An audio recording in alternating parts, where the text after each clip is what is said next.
Yokohama nagladekkin. Einstök hönnun sem hendar íslenskum aðstæðum. 16 raða naglamunstur, 3 vítar flipaskurður og einstök gúmmíblanda. Þú fær Yokohama dekkin hjá dekkjahöllinni og á dekkjahöllin.is. Bjarki, velkomin. Takk fyrir. Heyrðu, það stórleikur á föstudaginn. Fáum FSU í heimsókn. Hvernig svona leggst næsta verkefni í? Það bara líst mjög vel í mig og virkilega gaman að fá FSU í heimsókn og unglisbragi strákar og þeir að gera frábæra hluti á Selfossi. Við unnum þá í hörkuleik í fyrsta leik tímabilsins og ég vona að við náum að endurtaka leikinn. Svona fyrir okkur sem þekkjum ekki FSU svona alveg 100%. Hvernig svona bolta spilar þetta lið? Herðu, þeir spila, það var spurning hversu ítalið vilt að ég fari.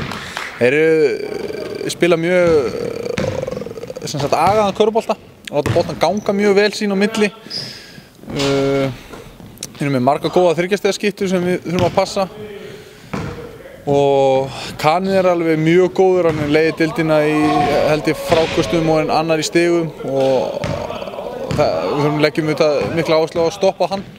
En það er erfitt að fórna of mörgum mönnum eins og segjum þess að íslensku strákarnir geta raðað niður skotum.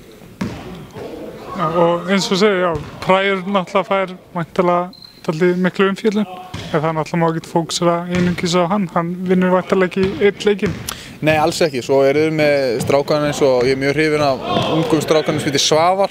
Hann er búinn að vera í 94 landsliðinu og svo Ari Gylfa sem er náttúrulega besta þriggjastigaskiptan í þessari deild. Ég held að það sé ekki nokkuð vafi á því. Og svo eru fleiri góðir leikmenn hann eins og Hlynur Hreinsson, leikstjórinn þeirra. Þeir eru með fullt af öflugum strákum. En svona eins og okkur, eru allir heilir, tilbúnir? Já, allir heilir, bara smá eymsli hér og þar en ekkert sem þeir finna fyrir á föstudaginn. Og þetta er náttúrulega mikilvægur leikur eins og allir aðrir, þannig að það er nauðsynlegt fyrir fólk að koma og hvetja ykkur. Já, sjálfsögðu og eins og ég hef alltaf sagt að síðuskóli er okkur rosalega kær og að vinna alla leiki hérna skiptir okkur miklu máli og það er bara þannig. Bjarki, takk hérlega fyrir. Takk. Einar, velkomin. Takk fyrir. Herru, byrju rétt aðeins á Blikaleiknum. Góður sigur, þið náttúrulega hljóta að vera alveg í skíunum núna. Við erum það vissulega, en þetta var erfiður sigur og það kom á endanum. En auðvitað alltaf sigur í sigur, þannig að þetta eru 2 stig fyrir okkur og bara halda því áfram. Og náttúrulega næst er FSU. Já. Hvernig svona leggst sá leikur í því? Bara nokkuð vel. Ég veit voða lítið FSU, þannig að ég er náttúrulega nýkominn hingað norður og nýfluttur og er að komast inn í þetta betur og betur. Þannig að það er bara vona það besta og auðvitað hefur að vinna þetta lið, eða ekki?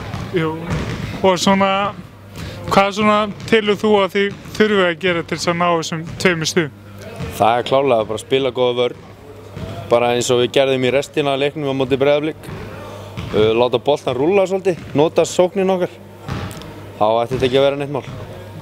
Og náttúrulega síðan er stuðningurinn náttúrulega skiptir öllu, þannig að nauðsynlegt fyrir fólk að koma og hvetja ykkur.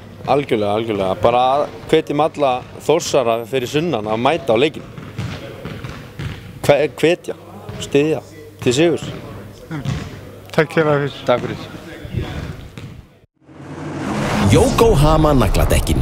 Einstök hönnun sem hendar íslenskum aðstæðum.